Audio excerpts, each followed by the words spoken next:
어쨌든 대만은 기본적으로 중화민국이라는 정체가 대만으로 왔기 때문에 입헌민주공화제를 실시하고 있고요. 4년 임기의 총통을 직접 선거로 뽑습니다. 대만을 많은 사람들이 뇌리에서 자꾸 잊혀지고 그러는 이유는 워낙 중국 대륙에 비해서 국력이 왜소하기 때문에 그렇습니다. 2022년 올해 대만과 수교하고 있는 나라는 14개 나라밖에 안 됩니다. 전 세계 200여 개 국가가 있는데 14개 나라만 대만으로 인정을 하고 있는 거죠. 저 청천백일기라고 하는 중화민국 국기는 다른 나라에서는 걸 수가 없어요. 14개 나라에서만 걸 수 있는 겁니다. 그리고 그 매화 문양의 깃발이 있죠. 저게 대만이 국제사회에서 활동할 때 쓰는 대만 국기입니다.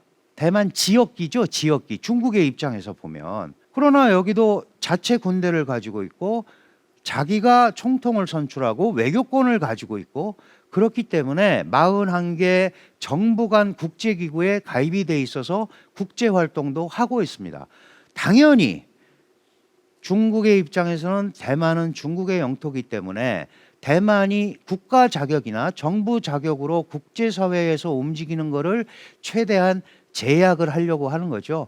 그러니까 대만은 이걸 뚫고 나가려고 하니 중국과 여러 군데에서 충돌을 하는 겁니다. 지리적으로는 한국, 일본 그리고 오키나와 열도가 쭉 이어지면서 대만이 있죠. 이 왼쪽에 보이는 섬이 해남도라는 섬이고 그 밑에가 필리핀, 인도차이나 반도 이렇게 돼 있어요. 그러니까 대만이라는 지역이 뻥 뚫려서 전개 중국의 수준으로 들어가면 일본이나 미국이 동아시아, 태평양 이쪽 동네에서 활동하기가 굉장히 어렵죠. 그래서 대만을 보호하고 지켜주려는 생각을 항상 하고 있는 겁니다. 그래서 대만은 속으로 그런 생각을 하고 있는지도 몰라요. 여러분들, 북한이 우리가 아무리 사고를 치고 그래도 중국이 결국 우리를 버리지 못할 거다라는 생각을 하고 있는 것처럼 대만도 미국이 우리를 쉽사리 포기하지 못할 거다라는 생각을 하고 있는지도 모르겠습니다. 그런데 이렇게 수십 년, 수백 년간 이민족의 통치, 그 다음에 본토에서 온 통치 막 이런 걸 받다 보니까 대만 내부에서는 우리 대만의 정체성은 뭘까 도대체, 이거에 대한 고민을 하는 사람들이 생겨나죠. 그리고 그게 자연스럽게 민족성으로, 대만 내부의 민족성으로 발현이 됩니다. 특히 일제시대에는 왜 우리가 일본의 통치를 받아야 되지? 라고 해서 일본 제국주의에 대한 반대로 대만 의식이 표출이 됐어요. 그러다가 1945년에 광복이 되고 나서는 갑자기 본토에 있던 국민당이 와서 통치를 하잖아요. 그러니까 국민당에 대한 반대가 되는 겁니다. 아까 말씀드렸다시피 1987년에 계엄이 해제가 됐고 중국과 교류가 시작이 됐습니다. 왔다 갔다 하는 거죠. 교역도 시작이 되고.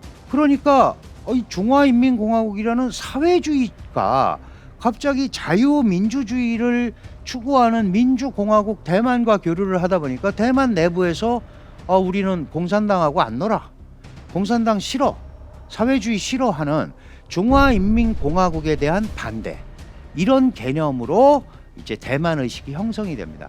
지금 민주진보당이라는 대만 독립 성향을 가지고 있는 정당이 대만을 통치하고 중국에서 이거를 압박을 하니까 지금 많은 대만 사람들이 중화인민공화국에 대한 반대를 표출하고 있는 거죠. 그래서 이런 형태로 대만 의식이 출현을 하고 있는 겁니다. 자, 21세기가 들어섰습니다. 역사적으로 십자로에 서 있다라고 대만 사람들도 표현을 합니다. 중국에 대한 무조건적인 반대, 이거 쉽지 않습니다. 왜? 대만 경제의 발전은 중국에 의존하고 있는 부분이 굉장히 많거든요. 그리고 또 경제적으로는 대만에 의존하면서 미국과의 안보, 협력 이런 건 또 하고 있단 말이죠. 그래서 지도에서 보듯이 굉장히 중요한 지정학적 위치를 가지고 있으니까 활용을 해야 되느냐에 대해서 대만은 고민을 하고 있습니다. 그런데 중국이 그런 공간을 주지 않으려고 합니다. 예를 들어서 우리가 이전에 홍콩 사람들한테 너 어느 나라 사람이냐 그렇게 물어보면 홍콩 사람들은 나는 홍콩이냐 이렇게 얘기합니다. 중국과 구분을 하려고 그러는 거죠. 지금 대만 사람들한테 뭐 이전에도 그랬습니다만은 너 중국 사람이지? 이러면 난 대만 사람이야.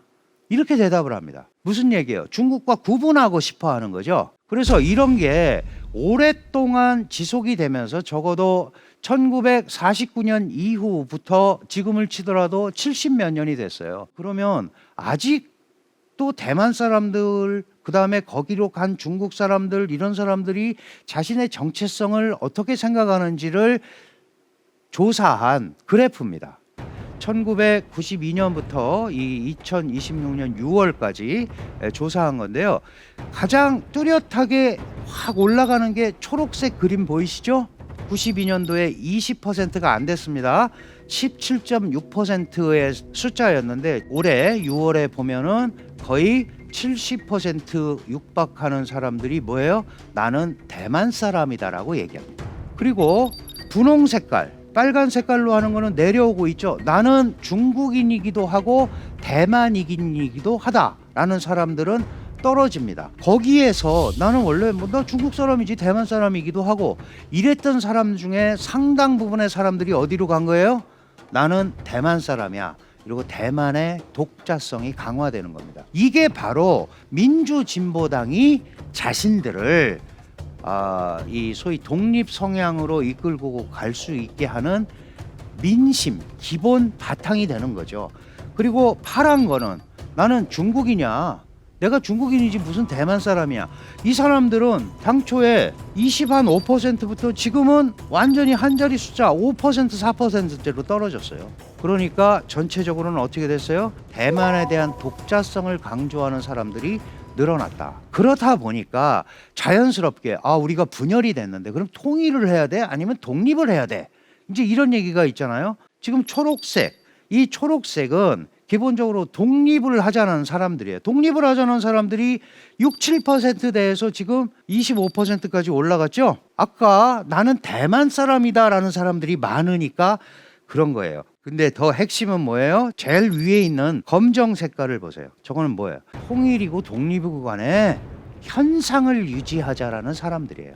현상을 유지하자. 조금 떨어지긴 했지만 여전히 30%대가 현상 유지를 하자라는 거예요. 현상 유지.